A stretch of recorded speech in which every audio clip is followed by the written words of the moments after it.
Okay, so starting off, we got the David Finch wall here. This is not all of the David Finch covers that we have. These are just some of our favorites. And my absolute favorite one is easily this Wonder Woman one up here. It's Tom King's Batman #1, and that looks like Detective Comics 1001. Really love that Wonder Woman, which is actually written by his wife, Mrs. Finch. That Savage Avengers is a really great one. The Logan New Avengers one, we actually went out looking for that one day and actually found it. It's kind of a cool thing to have happen as a comic hunter. The Deadpool 1, Deadpool #1 by Kelly Thompson, fantastic series and fantastic cover. These three I find to be pretty unique. You get the Legacy X-Men here, and you get World War Hulk. They're fighting, and then you get the New Avengers with my dear Jessica up there, and just a cool team altogether. And then a couple Brightest Day. This is actually Brightest Day as well. And then this Catwoman cover opens up, and you see her and the villains on the other side of it with her in her purple dress. Good series for the Joelle Jones written issues, at least. Really glad to have this. A couple of these issues are absolutely fantastic, so really proud of this David Finch wall. This is in the Alex Ross section. It's kind of hard to see because of the light and the window right next to it, but up top we have 3 of his Amazing Spider-Man issues. It's not all the Alex Ross covers that we have, just the favorites. And then I have Vampirella #1, a really great one. I think I have a couple of copies of that #1 actually. This is 2 Secret Wars, 1 and 2. Really great covers. This Wolverine #1, fantastic issue, fantastic series so far. Can't wait for that to pick back up. And then a couple Avengers. And let's see, you can really see that really well. And Infamous Iron Man. My favorite one here is the X-Men #3 from this most recent Jonathan Hickman X-Men. This was the Marvel's variant for their 25th anniversary, which was this year? Last year.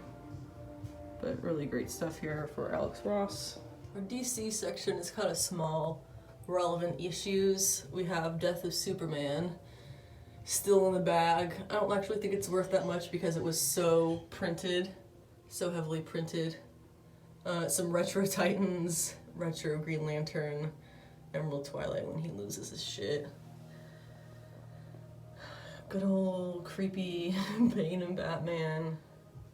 Couple retro things. This Detective Comics issue isn't actually that retro. I think it's from 2001, but it looks really cool, and I love Poison Ivy. And this is a Jim Balent signed Catwoman 45, which is a really fun one to have.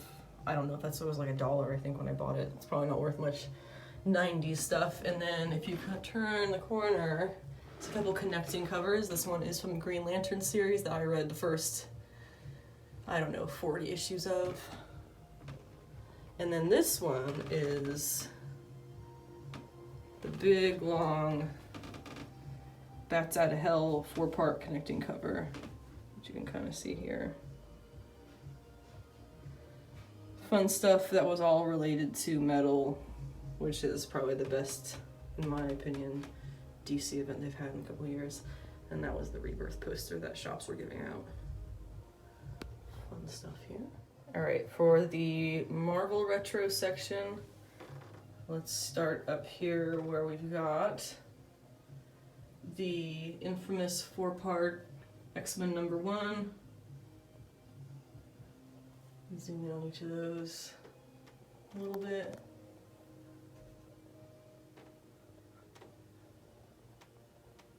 And we have most of these action figures to go along. There's missing Rogue and Psylocke, I think, and no, I have Jean now. Yeah, just Rogue and Psylocke. Only 2 that were missing from there, but they're really hard to find. So then going down from there, we have the 4th issue of Magic, Storm and Ileana, which is Magic's kind of origin story. Ileana becoming Magic, and then this is her first appearance, Uncanny X-Men #160.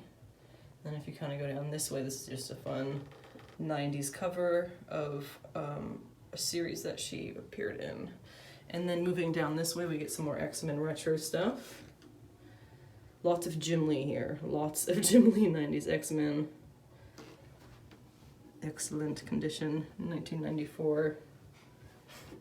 Savage Land, classic.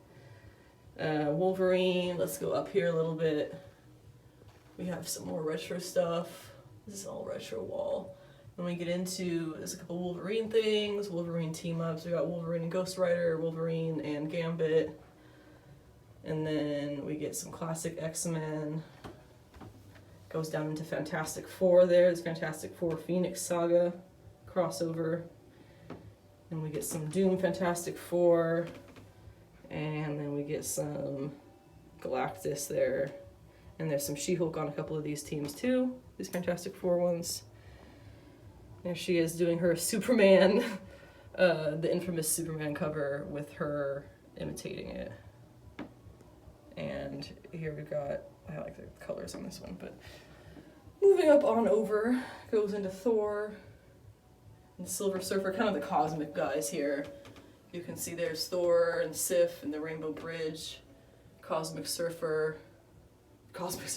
Surfer, reading and looking at the same time. Really fun stuff. I really love the Eternity there. That's a fun one. And then Thanos corner. Infinity Gauntlet number 4. It's a really good, great, infamous series, of course, especially now. And then we get this McFarlane down here. Boom, we got his last Spider-Man issue that he ever did. And I think it says, "Bye, Todd," there. Todd McFarlane. There's 301. 300 is actually downstairs. We'll have to get that later. Some fun Spider-Man villains. And then we get into Spider-Man team-ups. Spider-Man Red Sonja. She wasn't originally a Marvel property coming out of Conan. Oops. And Spider-Man Ms. Marvel. They did date at one point, but I don't think that was at all what was going on there. This is the back of an issue that's something to do with an Inhumans origin. Really cheesy old school stuff with them versus the Fantastic Four. I just prefer how the back looks to the front, so I have it put in here like this. And then we have some John Romita Jr. Daredevil, old school Cap. This one, they redid this cover. There's a couple different versions recently. So that was kind of cool that they did the throwback. And that's the whole retro wall. Let's see how much of it I can get into one shot. It's a lot. But I love them all. And they all have great stories, and they're all pretty relevant with, well, as far as being just great stories, retellable stories. Gotta love that Jim Lee X-Men classic team. Beautiful stuff. For She-Hulk, I was lucky enough to get this Savage She-Hulk #1 for $35 at a con. It normally goes for $80 and upwards. And it's great condition too. I absolutely love it. It's beautiful. So I have numbers 1, 2, and 3 of Savage She-Hulk, and then number 25, which was the last issue. There you see the end of the She-Hulk. And then number 1 of Sensational She-Hulk, which was the following series. And you see her on the front making some jokes. And then I have issue 2, and 29 is just one of their raunchy covers that I love.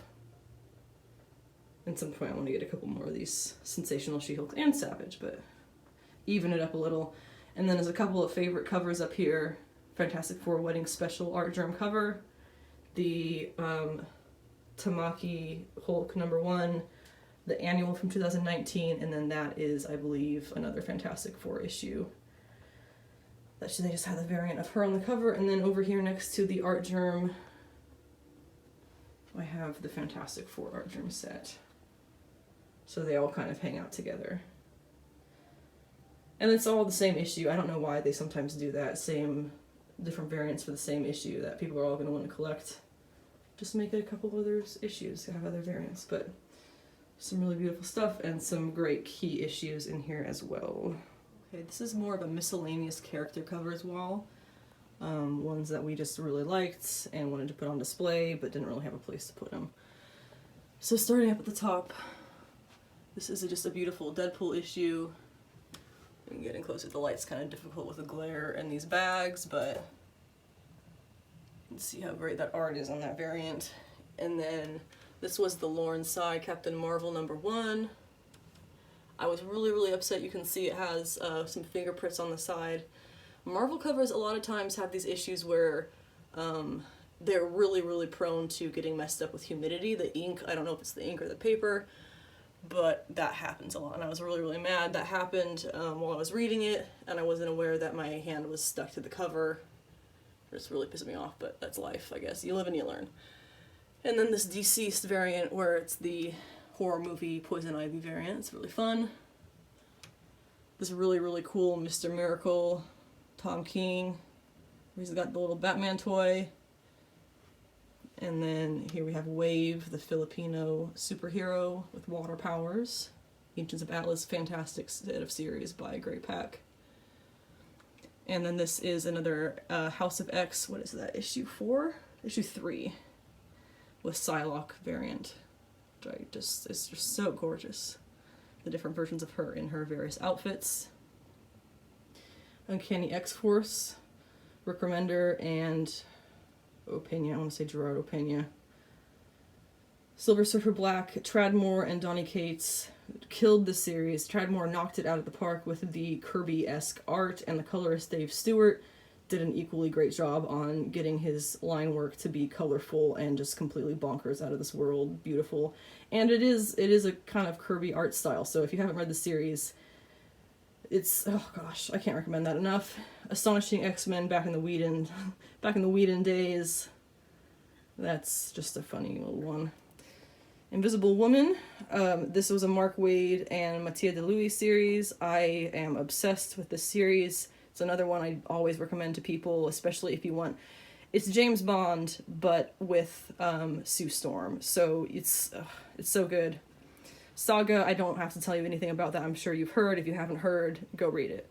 Guardians of the Galaxy #1, I believe that was a Greg Pak or Al Ewing, whichever one of them it is that does that nowadays. That was a recent one. It was a Marvel's X cover. I don't really understand how it's related to Marvel's X, but it is, if you see, it is Black Bolt with the Vox. It was, what is his name? Vox was the guy who was killing all the Inhumans. And so he's got the Vox mask on, but then he's got these wings too. So I just thought that was a cool, like, mashup of characters. And I love Black Bolt, and I'm hoping that he's going to come back into Hickman's stuff. He kind of dropped some hints on that.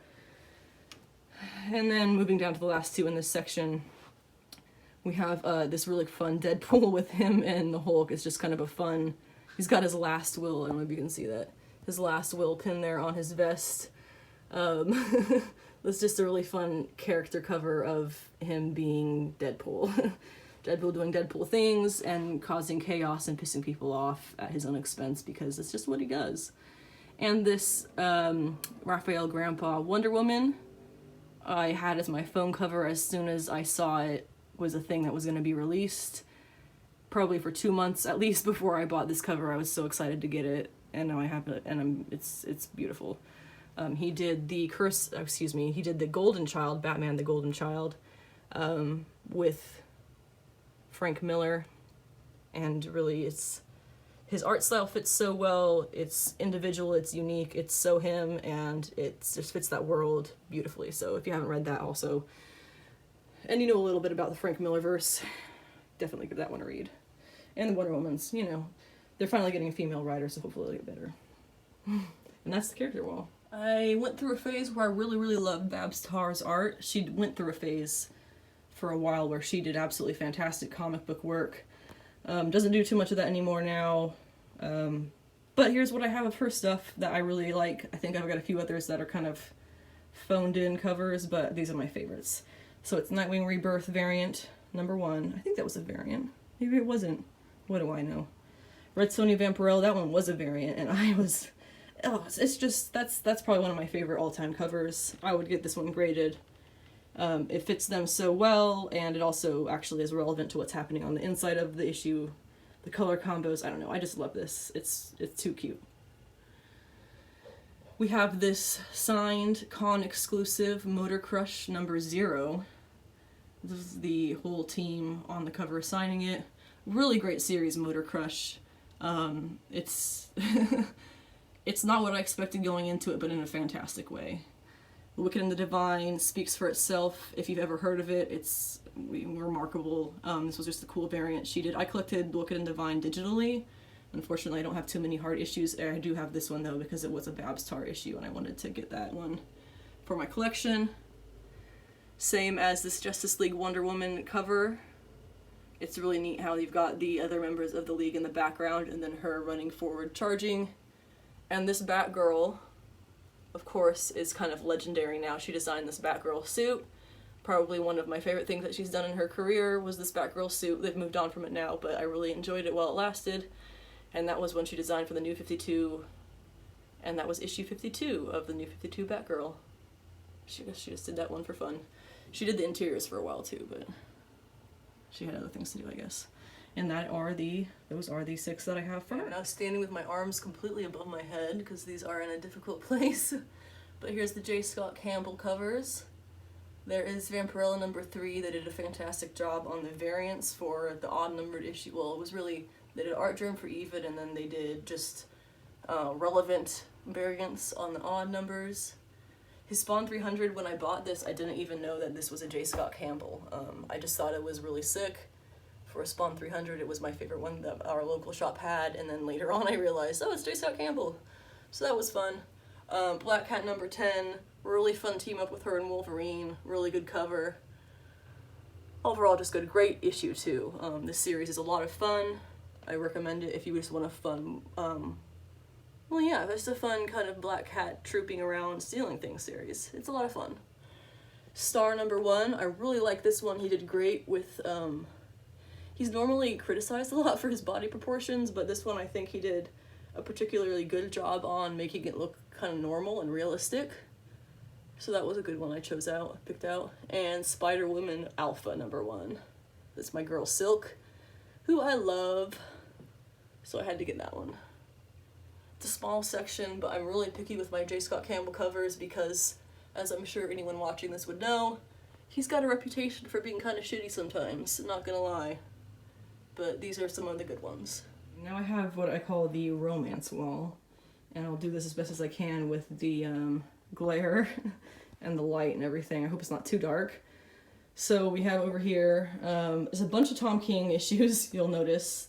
You got one there, we've got one there, and then one here. This Batman Annual number 2 is one of my favorite all-time issues, let alone Batman issues. Date Night's Last Ride.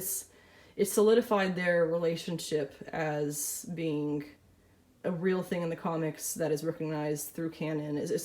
It was so good, and Tom King writes romance. It's such a female thing to say, I'm sure people think that, but he writes romance incredibly well. He writes women very, very well, and he writes relationships very well. So this Batman series, having their relationship at the forefront of it, was absolutely phenomenal for me. But moving along, the Spider-Man sitting in a tree with Gwen Stacy crossover was really fun. That was partially done by Brian Michael Bendis.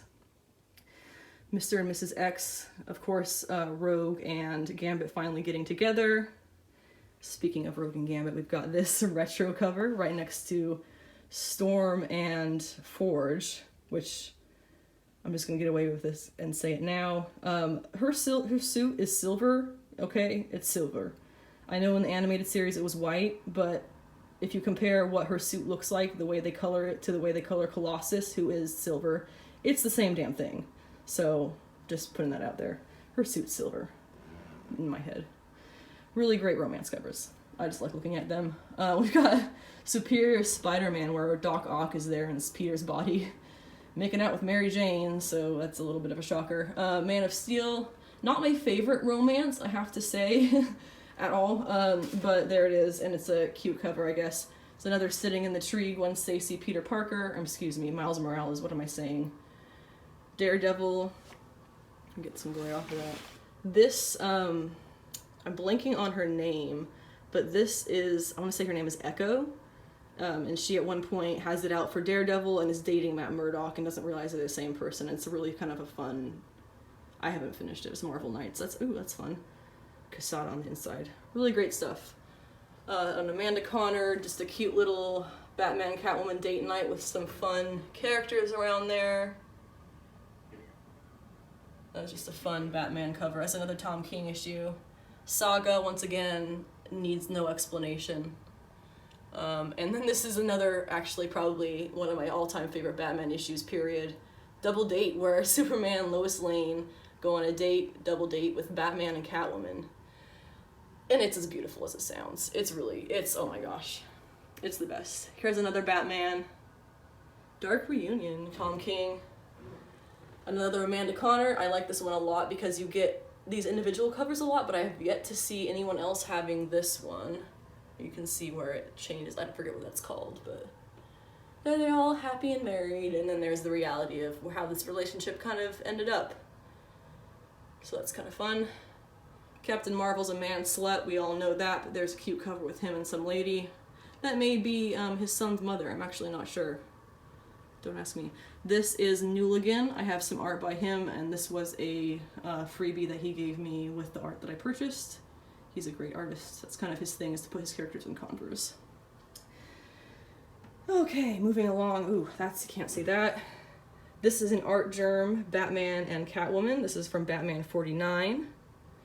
I had always wanted this one and just happened to get it for just a couple of bucks at a con recently. Really absolutely gorgeous. I love this kind of dusty looking, I guess chalky looking art that he does sometimes, and hair and backgrounds. And that's right next to Batman number 50 with a cover by Jim Lee. Yeah. Jim Lee's one of the quintessential Batman artists, which I think everybody agrees to. And this is a fun Alex Ross Avengers with Captain America of the time and Thor of the time. This was a really fun team, you know, this all new, all different Avengers. It really was all new and all different, and for me, that was refreshing. I liked it a lot. A lot of people didn't. I am not among them. And then this Deadpool where he's with his, at the time, wife. I don't think they're married anymore. I think that was eventually kind of backfired. And the last bit's over here. Another Mr. Miracle, Tom King's Mr. Miracle and Big Barda sitting on the beach looking off into the sunset. Cool little Deadpool. No idea what's going on in this issue. It's Adams. But it's a cute cover. And then we have another Batman by Tom King, big shocker. Kind of a unique cover, I think, of Batman and Catwoman. And then this I Am Bane tie-in from the beginning I Am Bane series. And that I think is a Finch cover too. Yes, that is David Finch. And then here's a Vader, Dark Visions. She's actually not a love interest, it was just the cover. What happens in this thing is really not, I mean, it's dark. It's not romantic, but their cover is sweet. And last, this signed Babs Tarr print with Harley Quinn and Poison Ivy. Really pretty stuff. I want to get this framed in our next place that we live. And that's the Romance Wall. Definitely have some favorites, as I'm sure you noticed. I hovered at some longer than others, but and it's right here in our bedroom, so it kind of is fitting. And I can't wait to put them up in our next home. Okay, so these are the Dodsons, Terry and his wife Rachel Dodson. He does the pencils usually, she does the inks, and then, you know, they trade off colors or somebody else does the colors. But anyway, we have 2 Uncanny X-Men issues.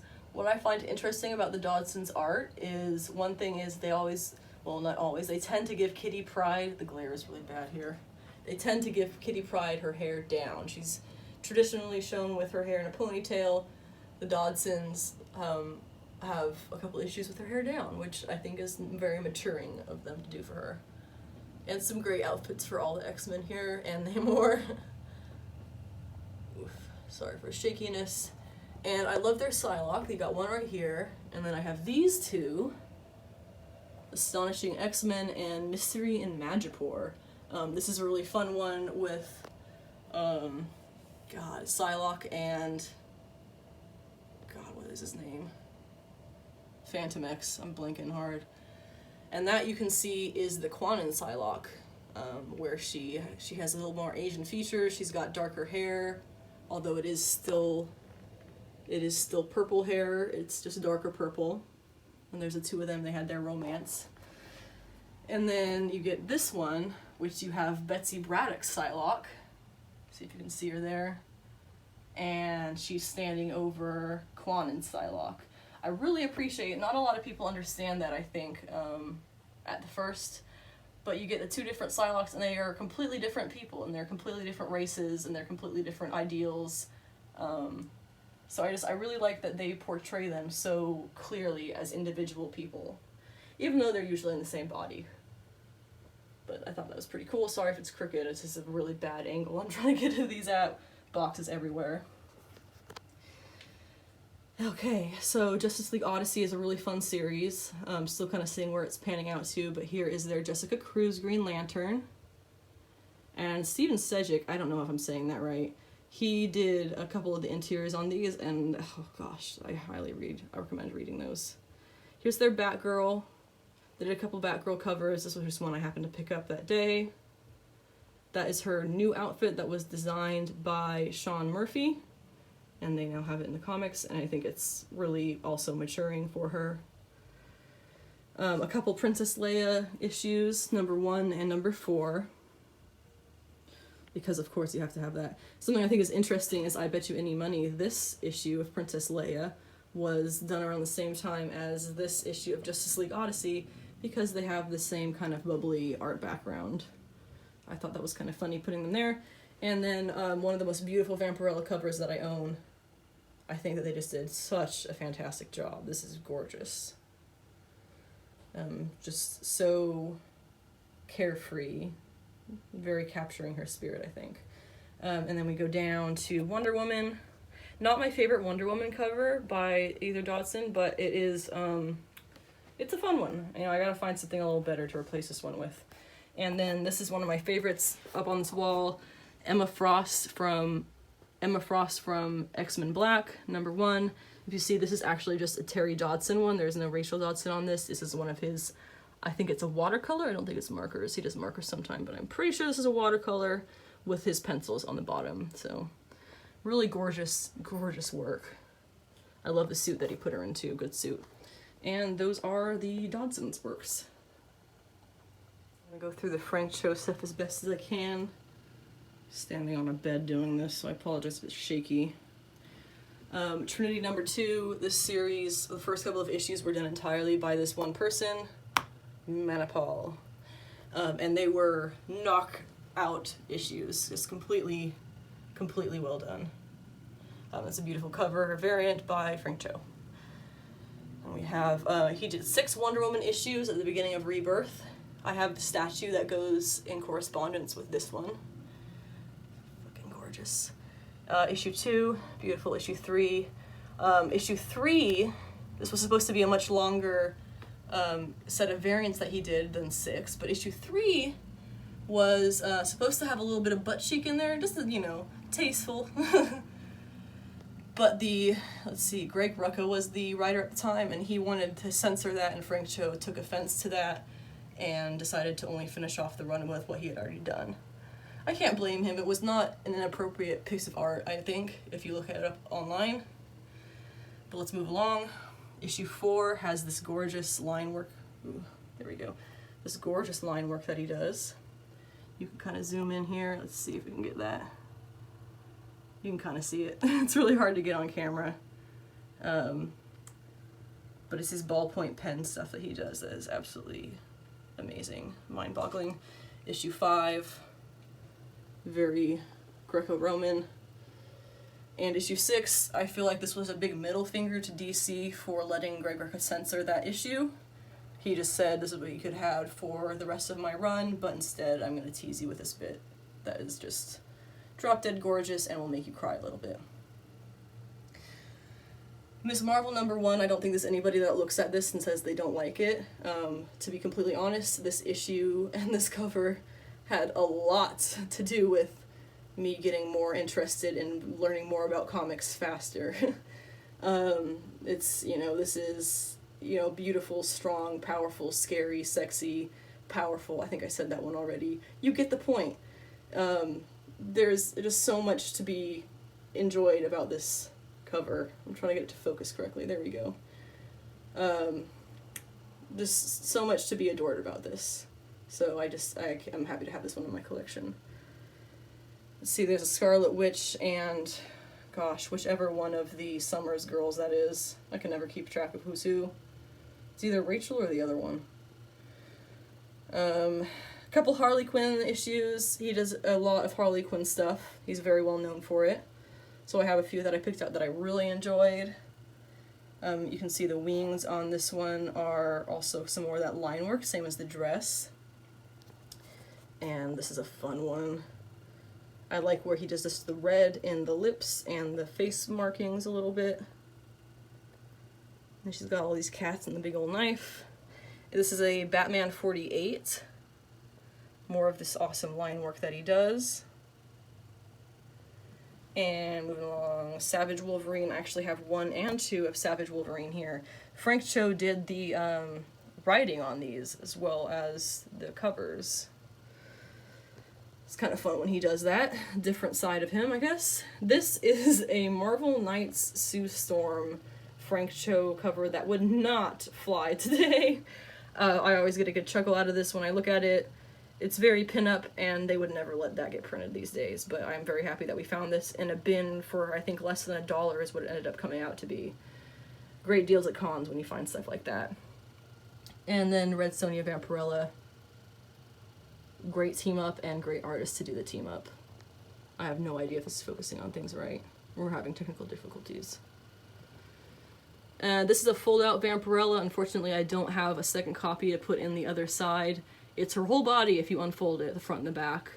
Really, really beautiful. And you can see he has more of that line work done on the red blanket. I think this is one, yeah, if you kind of get in closer here. He did a lot of the line work on her skin, too. Oops. It's really hard to tell with the camera, so you'll have to look it up yourselves. But it's very gorgeous stuff. And then Vengeance of Vampirella #1. Really, it doesn't get much more pretty than this, as far as just drop-dead gorgeous art. I'm running out of adjectives. Okay, so give me a break. And coming back over here, another Batman issue 71. And finally, this fun, lighthearted Harley Quinn variant where she's in this gorgeous dress, and it says summer. I don't really understand the point of it saying summer. It's just a nice seasonal cover with some very pretty detailing in her hair and some butterflies. It's just really lovely. I appreciate Frank Cho's art very much. Ooh, there you go. You can get a full shot of it. This is not all the Frank Cho stuff that I own. There's a few things that I think are not quite as showcase worthy that are still in boxes, but these are definitely my top Frank Cho pieces that I have. And the other ones on other parts of the walls. Beautiful. Now, the biggest section that I have, I think, still, this is the biggest one, is Artgerm. So I'd like to walk through some of these. They're really nice. The 2-piece, I'm not sure the reasoning why he did them kind of 1.5 size like this. But that's a really fun 2-parter Harley Quinn and Poison Ivy series from 2019. We'll just kind of go down because it'll be easier.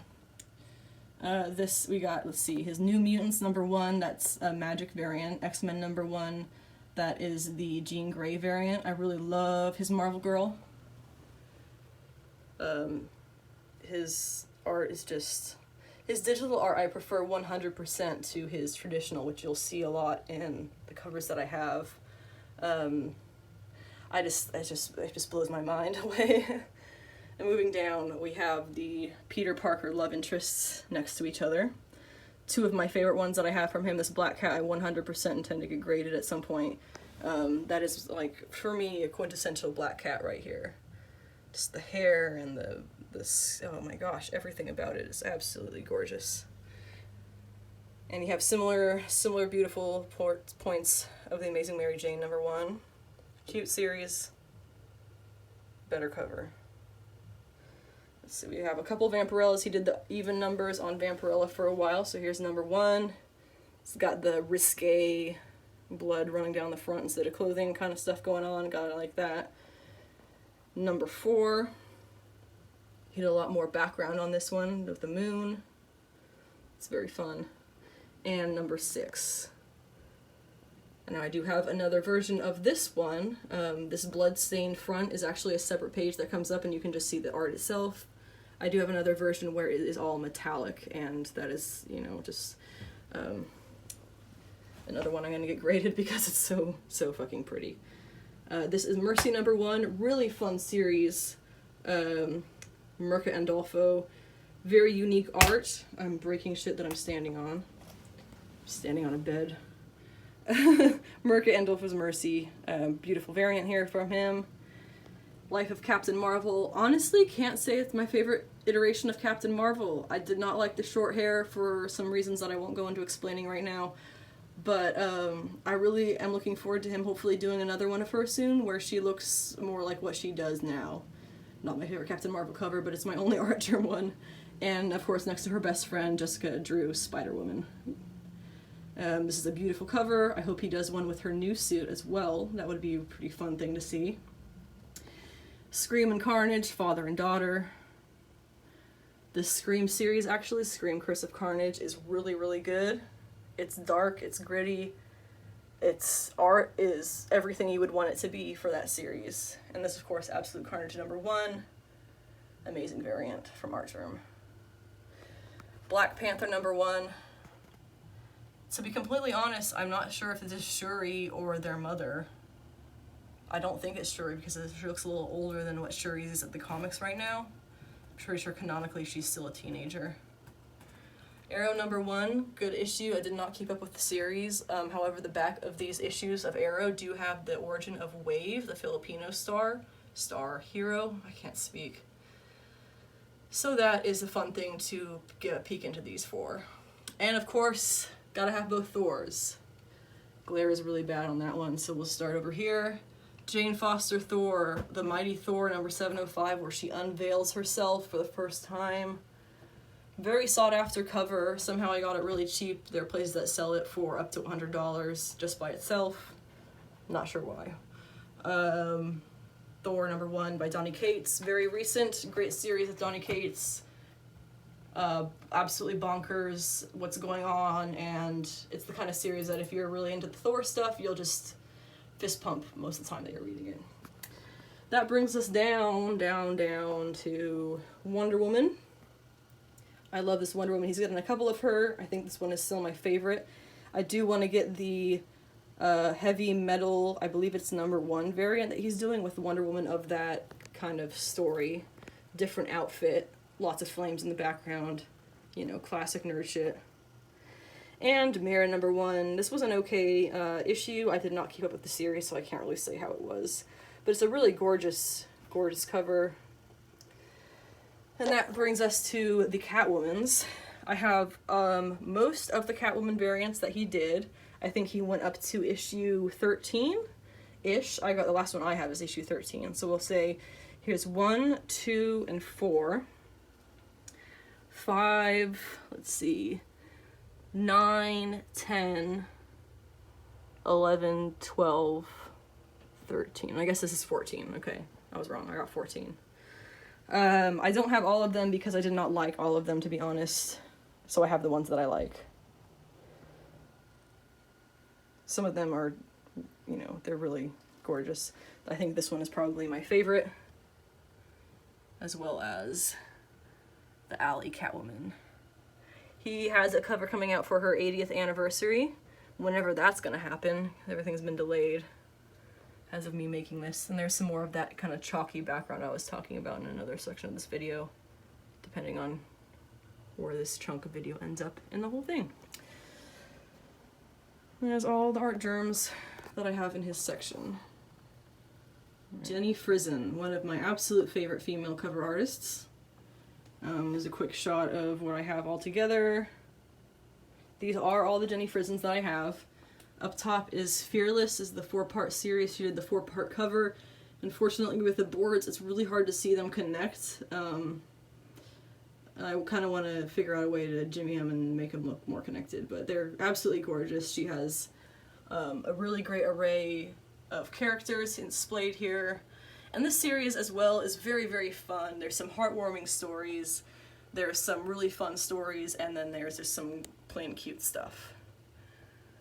But overall, it is very pro-women, so if you're not into that, don't read it.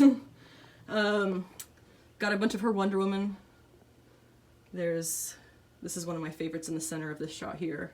What is that, issue 48? This Wonder Woman series I don't read too much of besides the ones that I pick up here and there, because unfortunately there has not been a female writer on Wonder Woman in a good while. There's going to be one, yay, this fall, supposedly, whenever that timeline works out with this coronavirus shit. But until that happens, I am not really going to be keeping up with it, except for the ones that I have here. This one is kind of a fun play on this one. I really should have rearranged these better, but we're about to move, so I didn't bother. This one in the center of the shot here is the last issue, 752, that she did of Wonder Woman covers. I think it's really neat because it's slightly different than the other ones. It's more of a lighter setting than her, you see these Wonder Woman issues are all very dark. This Cheetah, I absolutely adore. There was one that she did that was just the face of Cheetah as well. Kind of wish I got that one too. It would look great with this Batman Who Laughs variant, which looks great next to the Once and Future number 7. This is King Arthur. If you want to read a story where King Arthur is this, read Once and Future. It takes place in modern times, and this is King Arthur, so you can imagine how crazy and cool this is. Let's see. X-Men Gold, X-Men Red. She did a 4-set series on those. There's the whole team. People were joking about how much he looked like, quote, quote, daddy. Really funny. And I love her X-23. She does a fantastic Laura. There's those Wonder Woman issues. I think I have that one as my phone background right now. And at the bottom, 2 more Wonder Womans. Got a horse, got a bow and arrow. Gotta love them. And this is actually a Jenny Frison. It's a Life of Pablo parody variant, They do those pop rap variants, whichever you want to call them. Life of Carol, and you just got her team here. I don't know, I just think it's really cool. I did like that album, more or less, so works out for me that one of my favorite artists did a variant based on it for one of my favorite characters. There we go, and she is supposed to be doing an upcoming, an upcoming Spider-Woman number 2, and an upcoming Captain Marvel. But as of yet, due to the virus, we don't know when those are coming out. But I do plan on getting them because, hello, they're my everything. Okay, I have a really bad angle because of the light in this room. But I got Mark Brooks' section. I'll try and get the glare off these as I go closer. We got one issue of a Vader for him. It was Vader Down number 1. A couple of Secret Empire issues. I liked having these two because you have this issue where you get Cap with his Hydra suit underneath in the battle, and then in issue 10, there's full-on Hydra Cap standing over the bodies of his fellow heroes. Which is next to, quote-unquote, evil Carol, evil Captain Marvel, standing on the bodies of her dead fellow Avengers. Great story, The Last Avenger. They just wrapped it up in the last era there. See, Deceased, number 6 of 6. Tom Taylor, great series. He's doing some more stuff with this that I also really, really recommend. And there you have Harley and Ivy taking care of their Catwoman, who has been zombified. Really fun cover. There's an Amazing Spider-Man, him flying over the city. It's pretty cute stuff. And another X-Men number 1. Ooh, here we go. X-Men number 1, where you get Marvel Girl popping out of the cake with her boyfriends. And then he did a bunch of Captain Marvels, so I have a few of them up here. Once again, this is not all the Mark Brooks that I own. This is just the favorites. So there's some Captain Marvels, and then some Batman. Detective Comics, actually. Phenomenal with the flames and everything. And he did a couple of these where he had some blueprints of different Batman tech, which I really think is pretty neat. James Tynion seems to be obsessed with Batman tech, so he should really get Mark Brooks to do this for him in his covers. He did a lot of Deadpool. We have several of those. Here's 4. It's Yin Yang Deadpool. Here he is with, I want to say Blaster. I know that's not her name. I'm blanking. She's not, like, top favorite for me or anything. Deadpool #1. It's not actually #1, it's number 25. They refused to renumber it. There's a whole thing. Marvel keeps renumbering shit in this stupid way. And then flying over the shield helicarrier with heavy artillery. Here is another Harley Quinn and Poison Ivy double cover. Absolutely gorgeous. I love how he does the very, you know, light pink background in contrast to the green. It works out very, very well with these two. One of my all-time favorite Mark Brooks covers, the Demon Queen? No, the Goblin Queen. Demon Queen, something else. Absolutely gorgeous. And then you gotta look at the silk and the sheets and the flames and the candles. It's every detail covered. Absolutely gorgeous. Here brings us on to X-Men Fantastic Four. This is going to be a 4-piece cover. Unfortunately, right now we are only at 3 of 4, and number 4 has been held back due to the coronavirus. So here's what we've got. It's connects here across Doom's face. Poor poor little Franklin has a barcode on his chest, but I guess that's life. I love this suit for Emma. It's very, very good on her. And then here, it's supposed to be number 4, but it's his one of his Captain Marvels. I love this new suit they gave She-Hulk. I think it's really great, and the story behind the suit, how it's celestial powered, blah blah blah, also really awesome. Okay, and then Ant-Man. He did a couple Ant-Man covers. This one I think is really fun because it's unique. It's not the regular Ant-Man thing. And it's them hanging out. I presume Florida, I don't know, but really cool cover. Very, what would you call that? Noir? No, it's not right. You know the word I'm thinking of. And Uncanny X-Men. This is an issue that I bought for more than cover price. I don't often do that if I can help it. Obviously I had to on this one, because how can you say no to something this absolutely gorgeous? 3 of my favorite characters and 3 of my favorite outfits with one of my absolute favorite artists, so couldn't say no to that. His last issue of Captain Marvel on the run that he did. Really great run of covers, and actually a great run by Kelly Thompson as well. I like where it's headed, and I'm really excited to see what happens with her in Empire. And then here we have another one. They're out of order, but that's life. Really fun stuff. And that makes up Mark Brooks. Ta-da!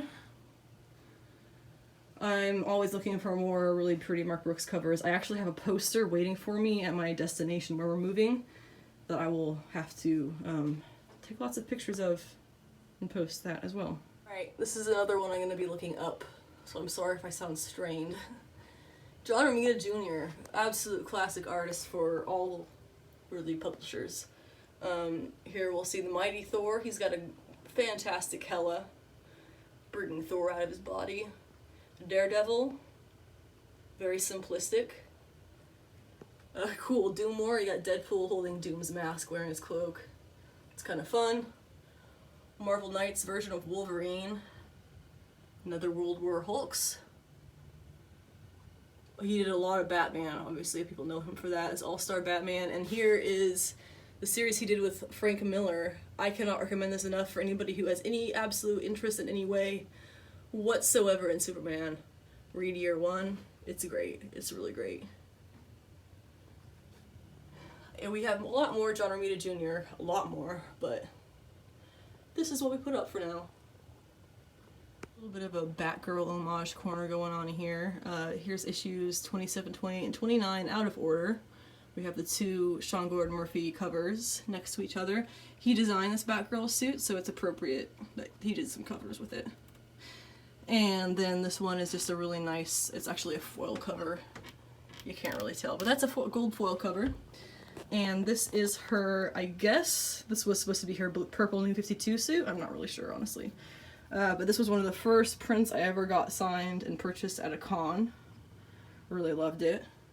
This is an Artgerm Batgirl. He did a couple. I really like the one that comes after this issue, number 12. That is her and Batwoman fighting. It's a really fantastic cover.